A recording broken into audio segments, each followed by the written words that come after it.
First of all, I believe taxation is theft. That being said, do y'all remember that famous quote of Ben Franklin's that nothing in life is certain except for death and taxes? You should also know he didn't say that. He cribbed it from some earlier sources, but it's very true. And in North Carolina, I think we have had a gracious plenty of death and taxes in 20 and 24. But what we're facing right now is another slam to the people who lost everything during Helene. If you are out of state, you might not know that North Carolina, we pay our property taxes in arrears. That means that they pay for January 1 through December 31, and they're due on December 31. Well, today is January 6th, which means if you did not pay your property taxes for last year, they will be late as of midnight tonight, and that means you'll start accruing penalties. Well, in Western North Carolina in specific, we lost, at last count, 1,875 homes at a 100% loss due to the hurricane. Some of those are from flood. You've watched the video. Some of those were landslides where it happened so quickly there is no video. Some were trees going right straight through them. There were so many people who are at a loss. And even if the house itself is gone, that person still has a property tax bill to pay.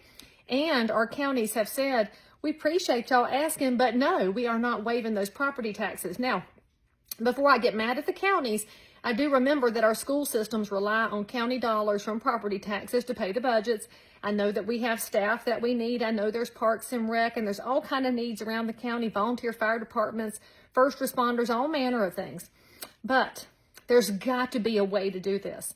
And in my style, I like to find solutions. And so when I checked, the North Carolina state budget had a $5 billion surplus. So it seems to me that the state could pass legislation. Hey, Destin Hall, why don't you run this? Phil Berger, you too. Y'all could run a piece of legislation that allows the state to offset the amount of property taxes, at least for the destroyed homes in 2024 and in 2025, and give them a chance to rebuild. Those of y'all that love taxes, this allows your counties to have the revenue they need, also allows North Carolina to backstop the counties that are hurting in a big way. Now, for those of y'all that would like to know why the state is not putting the money out into hands, well, I looked into it, and if you go to North Carolina's emergency resources page, you can click the button to give here. You can support North Carolina, and when you click on that button, it's going to take you to the United Way's website. The United Way is not exactly known for good fiscal management, but that's where they think you can get money, but that's not available to a homeowner who's got a property tax bill.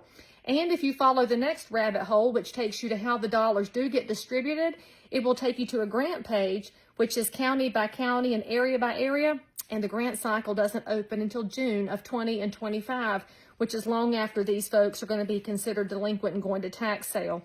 So on behalf of those homeowners who are losing hope and they are in the middle of traumatic experience, please reach out to your North Carolina senator or representative and ask them to run a piece of legislation that the state can offer grants back to the counties for these property taxes and give the people a break because they need it.